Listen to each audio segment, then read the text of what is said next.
Vodlozero National Park is situated in northern Russia between St. Petersburg and Arkhangelsk. It spans 470,000 hectares of land, making it Europe's biggest national park and a unique protection zone for boreal forests, swamps and lakes. Only a few hundred people stemming from Finno-Ugrian and Slavic roots inhabit Vodlozero National Park. They have settled on the shore of the main lake. However, 99% of the park remains untouched by mankind. Vast, unspoiled forest and swamp areas which can only be reached by airplane or by boat.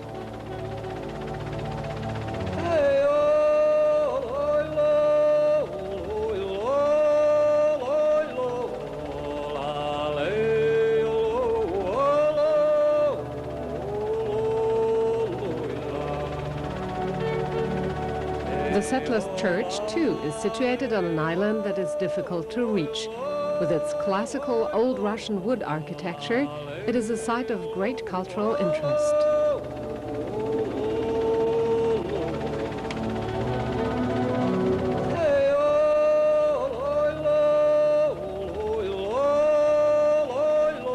The mouth of the Alexa River.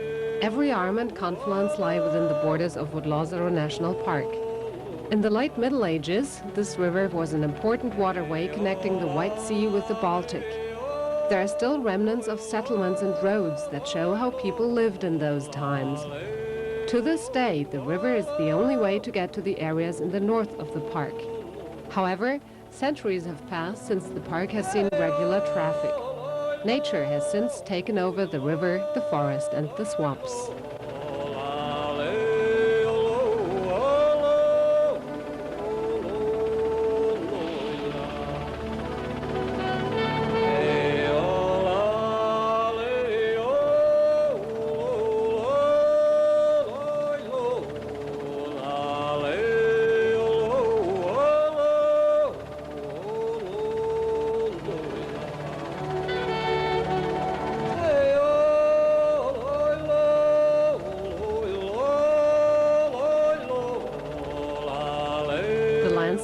Planed down by glaciers, shows all kinds of post-ice age formations, marinas, sanders, and shapes formed by meltwater. Above all, there are vast swamps of a yellow-brownish color stretching up to the horizon. Even from a bird's-eye perspective, they can't be taken in their entirety. Up to 40% of the post-ice age landscape is marshy today. In only a few places, the ground rock comes to the surface. It is the oldest geological layer to be found in Europe. Mostly, however, the landscape is very young, barely 10,000 years old.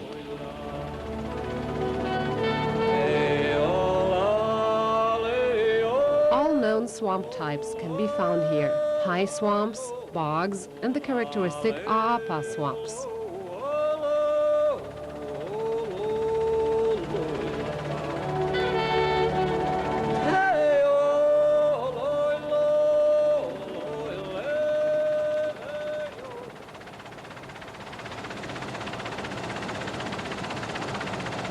From a bird's-eye view, the typical stripe pattern of the Aapa swamps can be seen very well.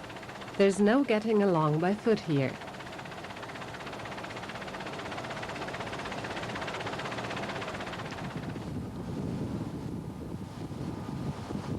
The national park can best be discovered by boat. Crossing the big Vodlozero Lake, you get to the Alexa River with its countless connecting rivers. It's not by chance that this system of rivers is called Amazon of the North.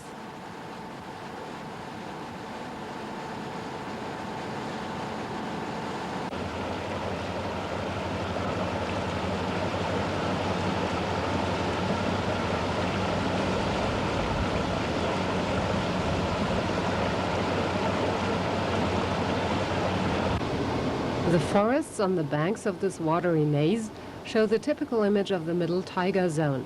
Damp floors, mainly with birch and spruce forests, always rich in undergrowth and often sprinkled with aspen trees. Pine forests grow in the drier areas.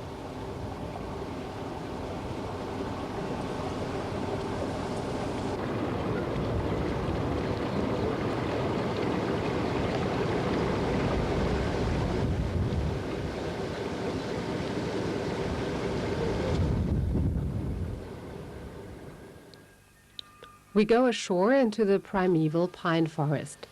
Every forest in the park is an unspoiled climax forest containing the whole cycle of coming to life and dying.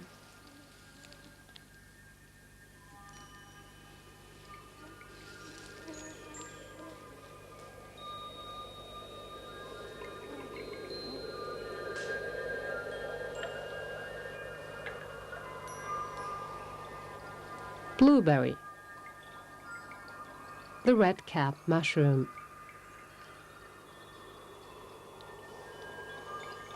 A damp forest of horsetail spruce.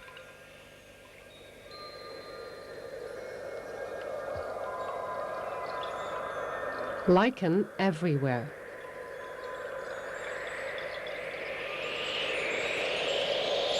Giant trees, here an aspen.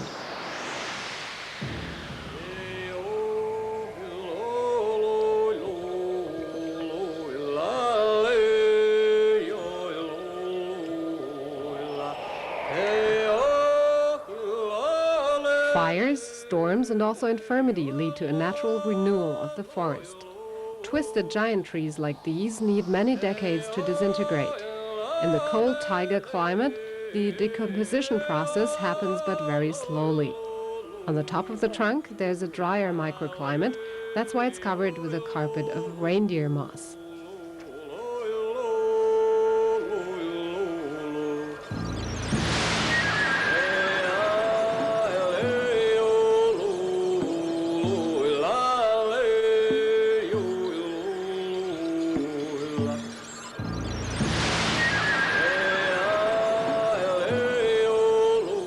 Under the pine forest with berry shrubbery lies pure sand, a post-ice age dune. Anthills get to be especially high here. They are meant to catch as many of the sun rays coming in at a very low angle as possible. For spiders, there's an abundance of food because billions of mosquitoes are buzzing over forest and swamp.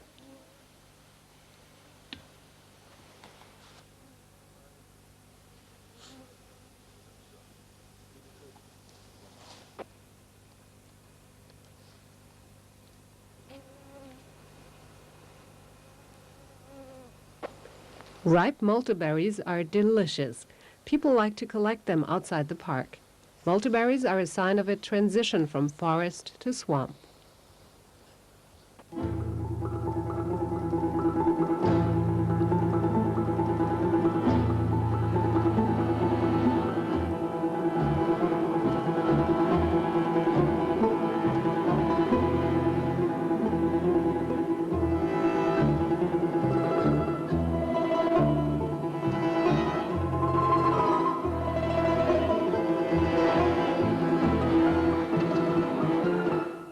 The swamps are especially rich in species. The actual makers of swamps, the sphagnum mosses, can be found in 29 different varieties here.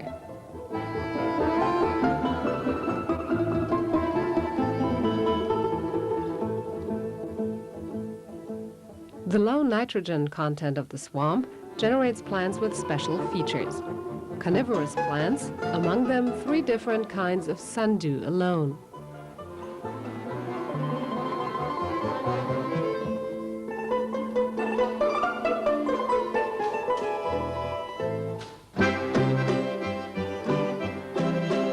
And the purple-blossomed butterweed.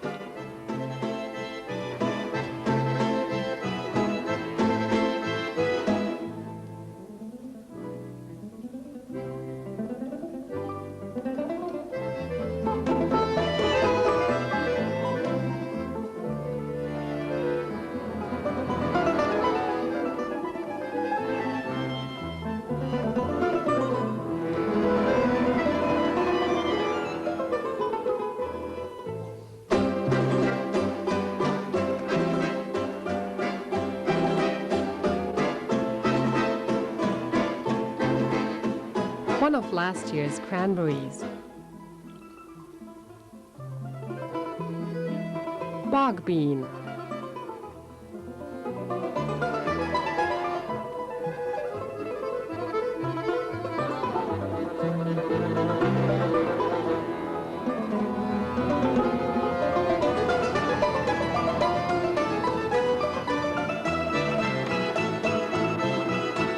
on the swamp lake, the beautiful black-throated loons.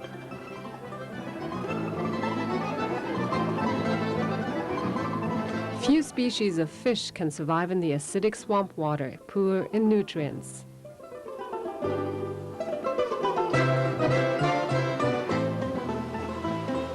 The water that leaves the extended boggy regions has been dyed brown by the organic human acids.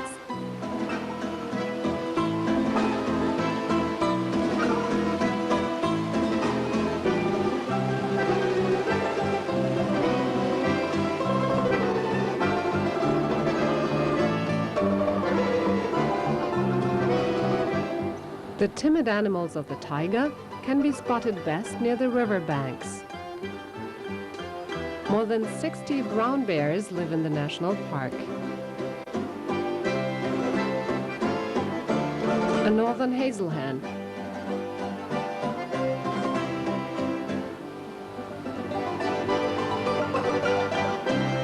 the rare pine rosefinch, another highly specialized denizen of the taiga.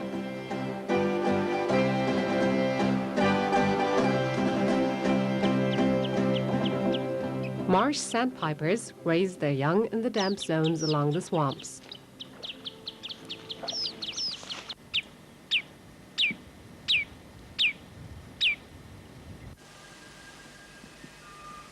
A fragile and precious object, splanchnium, a moss that is as beautiful as it is rare.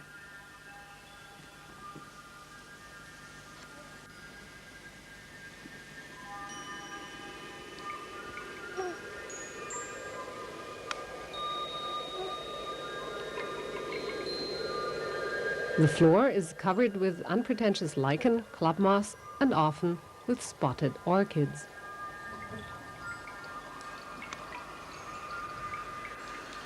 A rare Askna dragonfly, tied to her resting place of the night by spider webs. Calypso bulbosa, an extremely rare orchid, the adornment of the taiga woods.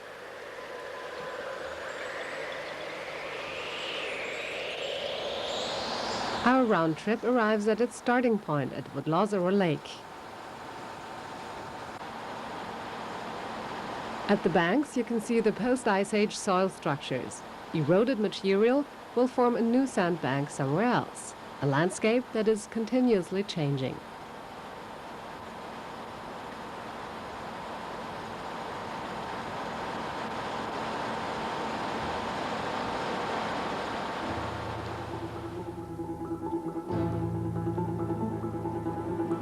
At the banks of the Vodlozero Lake, which abounds with fish, some white-tailed sea eagles are brooding.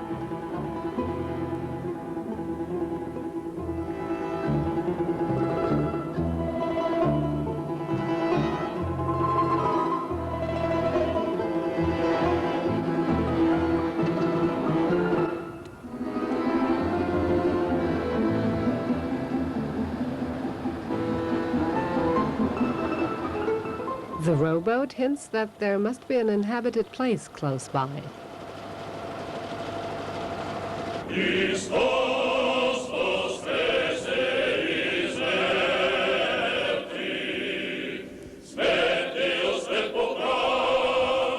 The village of Gnavolok is the only settlement in the park.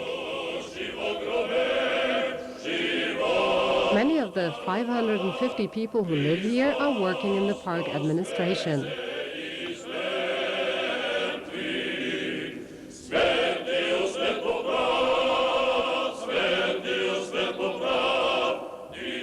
The inhabitants of these typical Russian frame houses lead a quiet life. Almost everyone here is a part-time farmer for personal consumption. A cow, a potato field, a vegetable garden.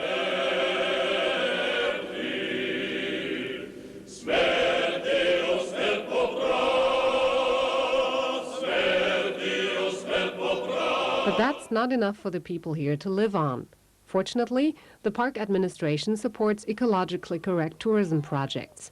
This not only generates job possibilities, but also enables visitors to experience the wonders of unspoiled nature.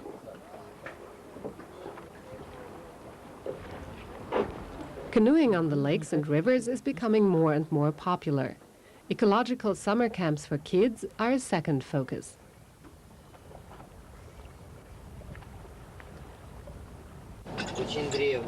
We follow the visitors down the trail of the early settlers. Old handcrafts like traditional boat building are still in use. The typical type of boat on Vodlozero Lake is called Vodlozerka.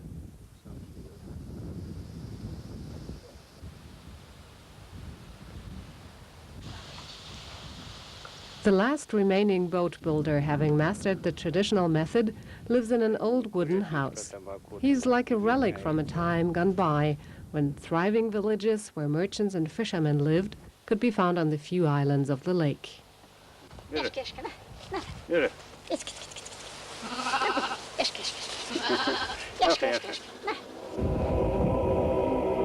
The most striking evidence of those times are the churches, especially the old Ilinsky Pagos church from the 17th century.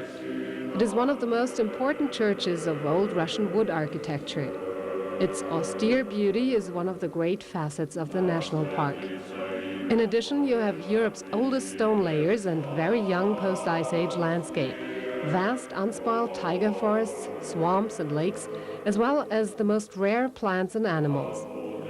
Last but not least, there's the fascination and beauty of this natural landscape in unison with the Nordic elements of midnight sun and polar light. In sum, Vodlozero National Park, which has been maintained in an exemplary manner, deserves highest international attention and global appreciation.